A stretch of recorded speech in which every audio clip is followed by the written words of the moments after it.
Berlatar di sebuah lokasi bekas kilang minyak di wilayah Asia Tenggara, cerita akan berfokus pada seorang sniper bernama Gauzan. Ini orangnya, di mana dia bersama rekan yang bernama Albert. Berikut beberapa personil darat dari tim Storm disewa untuk mengawal proses transaksi penebusan senjata pemusnah massal dari tangan gerombolan. Transaksi tersebut dilakukan oleh Kepala Bagian Pengadaan Senjata Militer yang merupakan seorang jenderal bernama Howard. Ini babangusnya yang ketika Howard baru saja selesai memeriksa kondisi senjata tersebut, tiba-tiba Given the money.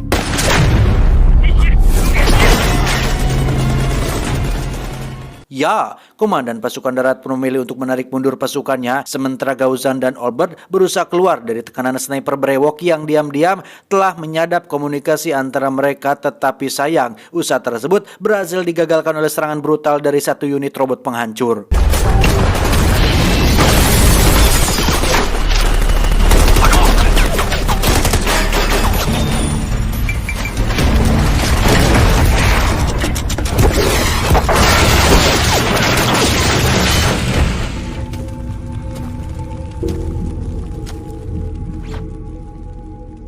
Di sisi lain, Gauzan dan Albert dikejutkan dengan sebuah kenyataan bahwasannya Howard ternyata masih hidup, dan hal ini sekaligus membuktikan jikalau mereka sebenarnya telah dijebak, sehingga mau tidak mau harus berjibaku menahan gempuran si brewok, di mana nyawa Albert pun melayang dicecar tembakan jarak jauhnya.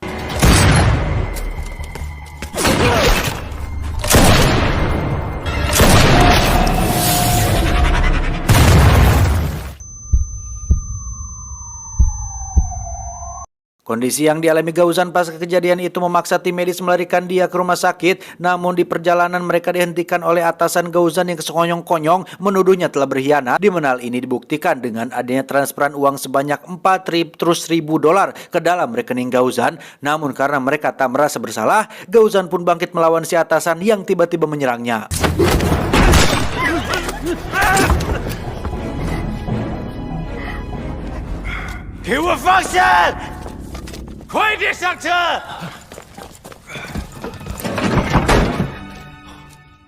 Di sisi lain, pemberitaan tentang pengkhianatan Gauzan tetap tersebar luas di media, sedangkan dia yang berhasil kabur tengah mengasihkan diri di sebuah daerah terpencil yang selama itu pula terus mempersiapkan kebugaran fisiknya sambil mengumpulkan informasi yang diperlukan dalam rangka membongkar konspirasi besar di balik tuduhan terhadap dirinya.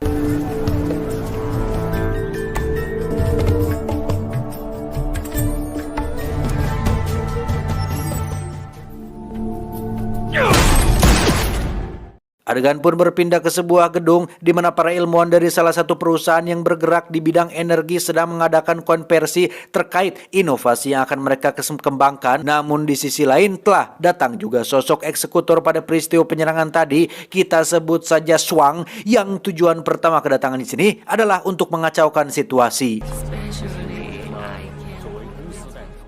Dan ya, para petugas pengamanan pun berhasil dibuatnya amburadul, sehingga terungkaplah bahwa Swang ternyata orang kepercayaan kedua Howard setelah si brewok yang kali ini ditugaskan untuk menculik para ilmuwan-ilmuwan tersebut.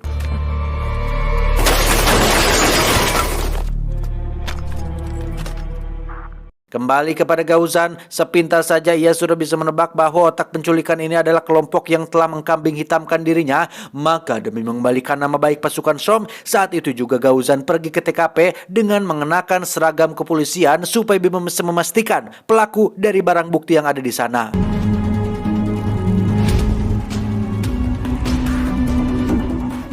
Tak berselang lama, ia pun menemukan proyektil peluru dari sebuah bekas tembakan, yang mana dengan penemuan ini sudah cukup untuk dijadikan petunjuk berikutnya. Namun sayang, posisi Gauzan harus terbojokkan dengan kedatangan dua polisi sungguhan yang tak ada lagi jalan keluar untuk menghindarinya kecuali dengan cara melumpuhkan mereka satu persatu.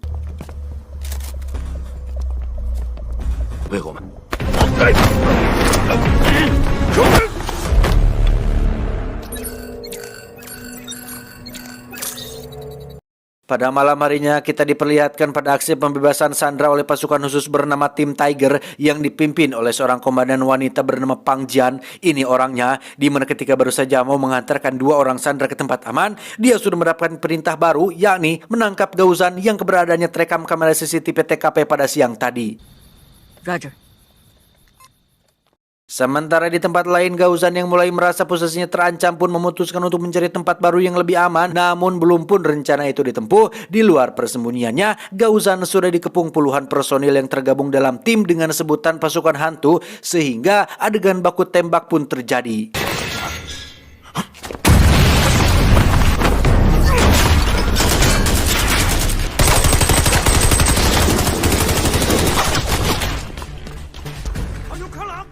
Gauzan terbukti mampu melumpuhkan gempuran musuh walau sedikit mengalami kerepotan. Bagaimana tidak, dia yang seorang diri bahkan harus berhadapan langsung dengan komandan tim hantu sekaligus, yaitu si Swang, sebelum akhirnya Gauzan terpaksa menjatuhkan dirinya untuk menghindari sebuah ledakan haranat.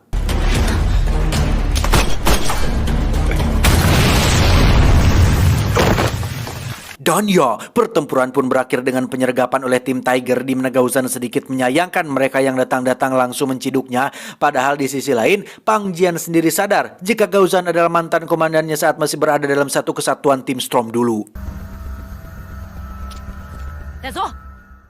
Saat dalam perjalanan pesawat, terlihat raut emosi dari wajah Pang Jian yang sejauh ini masih terpengaruh dengan isu pengkhianatan Gauzan, dan jelas tak terima ketika mengetahui jika Albert pun ikut terbunuh karenanya. Dia yang terbawa emosi pun langsung menyerang. Untungnya Gauzan mampu membalikan keadaan dan berhasil melepaskan diri di sebuah pulau terpencil.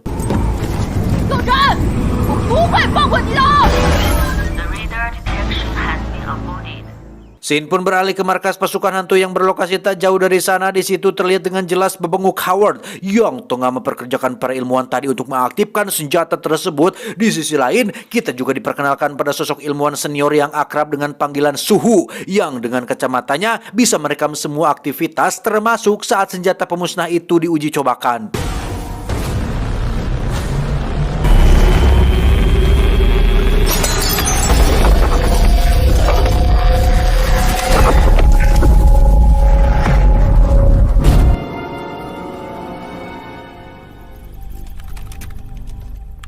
Hasil uji coba memang cukup memuaskan, akan tetapi di sini Howard tetap tidak memulangkan para ilmuwan seperti yang dijanjikan. Artinya, mereka akan tetap ditahan hingga klien akan membeli senjatanya datang. Namun pantauan radar mereka justru memperlihatkan kedatangan tim Tiger yang akhirnya memilih mengikuti jejak Gauzan, sehingga pasukan hantu pun dikerahkan untuk menghabisi mereka. No! Yes, sir. Sementara itu, di sebuah bendungan yang merupakan pintu masuk menuju markas tersebut, terlihat beberapa anggota pasukan hantu tengah berjaga, sedangkan Gauzan yang sedari tadi mengawasi posisi, lengah mereka di balik hutan, berhasil melumpuhkan 3 personil musuh dalam tempo yang sangat singkat.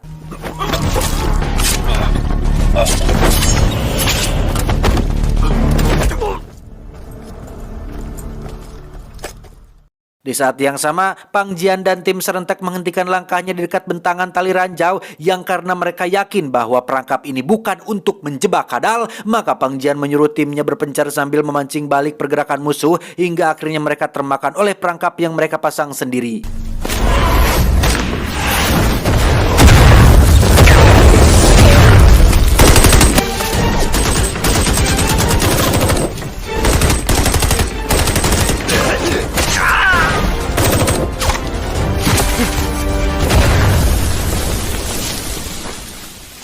Pertempuran pun tak terhindarkan lagi, namun nasib naas dialami oleh salah satu anggota tim Tiger yang karena itu Pang Jian terpaksa menarik mundur pasukannya sambil memikirkan strategi penyerangan berikutnya. Di sisi lain, rupanya telah terjalin komunikasi antara Pak Suhu alias Sepuh dengan Gauzan, jadi dia bisa mengetahui titik sentral penjagaan musuh yang ketika situasinya sudah memungkinkan untuk bergerak. Di situ Pak Sepuh membuat drama keributan dengan sesama ilmuwan yang bersama dengan itu Gauzan berhasil mencipol 2 orang penjaga sekaligus. Puh Sepuh, kasih tahu dong Puh Sepuh. Aku mah masih pemula. Ajarin dong Puh Sepuh. Puh Sepuh, ajarin dong, masih pemula aku. Puh Sepuh. Malong!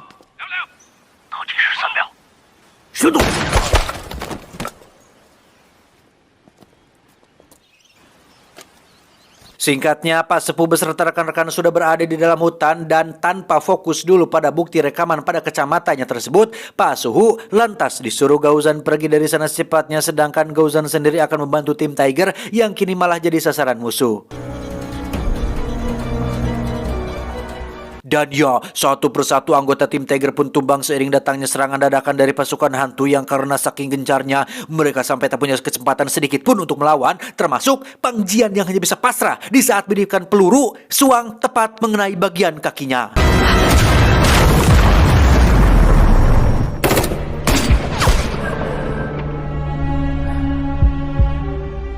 Dua anggota tim Tiger ditangkap hidup-hidup. Mereka adalah Jen dan Bolin. Ini babenguknya. Sementara Pang Jian berhasil dievakuasi oleh Gaozan ke suatu tempat untuk diobati. Namun sampai sejauh itu, Pang Jian nampak masih memendam kekecewaan besar sehingga akhirnya Gaozan pun menegaskan bahwa bukan dia pelakunya karena walau bagaimanapun Albert adalah rekan setim yang sudah dianggap saudaranya sendiri.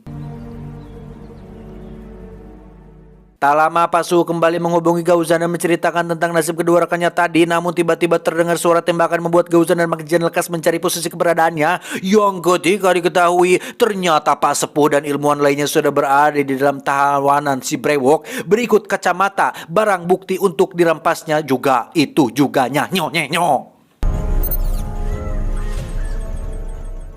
Dari situ Gaozan berusaha mengancam si brewok supaya tidak berani bertindak macam-macam, meski yang terjadi kemudian justru sebaliknya, di mana Pak Suhu akhirnya dieksekusi secara brutal dan tanpa rasa belas kasihan.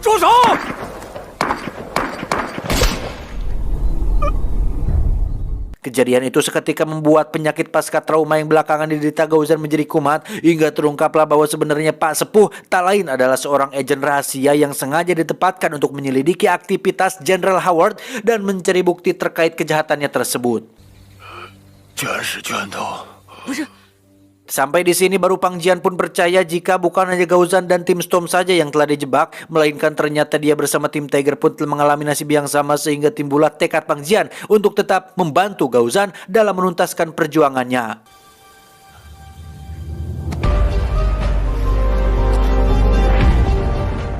Singkat cerita, malam pun tiba. Gaozan menyelinap ke markas pasukan hantu sambil mengamati properti yang ada di sana. Sementara di sisi lain Pang Jian terfokus pada pembebasan Jen dan Bolin terlebih dahulu sebelum akhirnya mereka bisa bersatu untuk menjalankan misi berikutnya.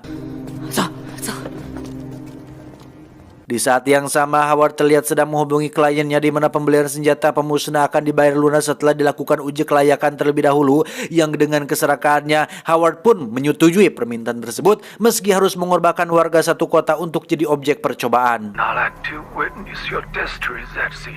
Sementara itu, Gaozan dan Pang Jian sudah berada di sebuah gudang tempat penyimpanan senjata yang mana terdapat juga unit robot yang sempat pasukan hantu gunakan pada aksi pembantaian waktu itu, hingga muncul sebuah ide cemerlang dari Pang Jian untuk kembali pada mengaktifkannya.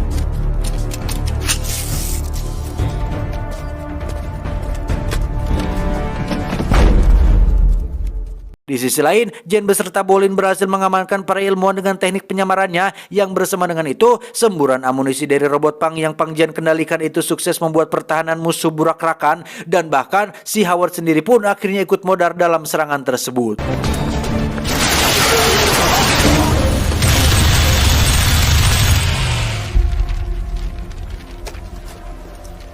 Kembali pada si brewok yang dari babunguknya terpancar ekspresi kemurkaan yang hakiki, lalu diperintahkanlah anak buahnya untuk mengubah posisi keberadaan Gaozan dan Pang Jian, yang ketika mereka sampai di dalam zona penyimpanan peralatan, tiba-tiba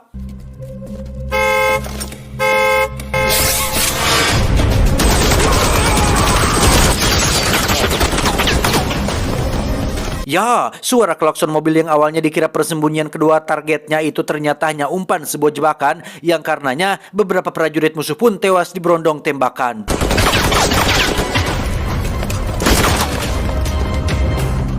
Hal serupa juga terjadi di ruangan yang berbeda, di mana teknik gerilya yang diperagakan musuh terlihat seolah-olah lemah syahwat karena terbukti mampu digagalkan oleh jebakan demi jebakan brilian yang Gaozan dan Pang Jian pasang sebelumnya.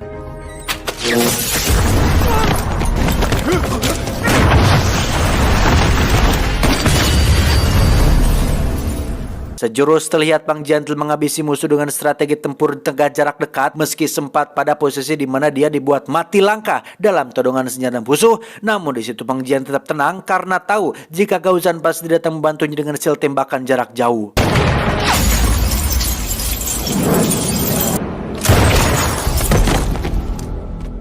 Pasca ledakan granat yang menghempaskan tubuh Suang, kini dia kembali bangkit untuk melanjutkan pencarian targetnya hingga akhirnya dia berhasil menemukan Pang Jian dan duel sengit antara mereka pun tak terhindarkan lagi.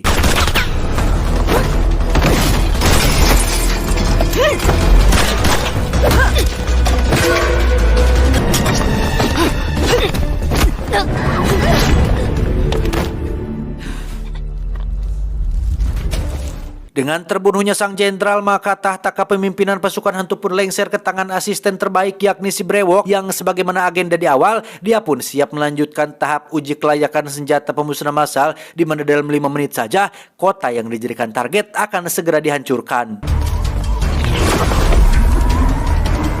Sejalan dengan itu, si Brewok kembali untuk menuntaskan perhitungan dengan Gaozan, sementara Pang Jian bersama para ilmuwan berusaha mencari cara bagaimana menghentikan senjata permusnahnya, yang dalam hal ini tak ada cara lain kecuali dengan menghancurkan bagian tengah dari selongsong senjata tersebut, dan Pang Jian nekat pergi untuk mencobanya.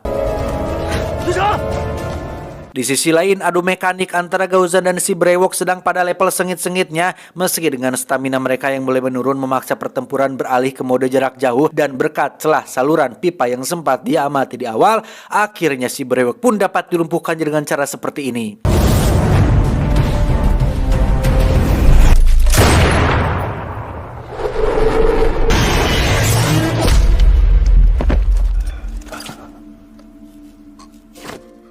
Kembali lagi pada Pang Jian yang alih-alih justru terjatuh karena tak kuat menahan pancaran gelombang infrasonik dari senjata itu.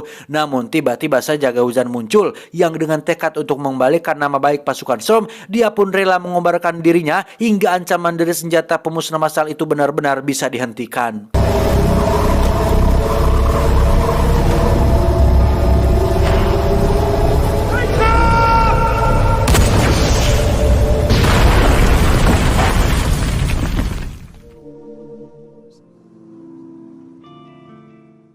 Tamat ending yang cukup membagongkan. Cuau, cuau, cuau. Ngopi baru ngolor wai atuh.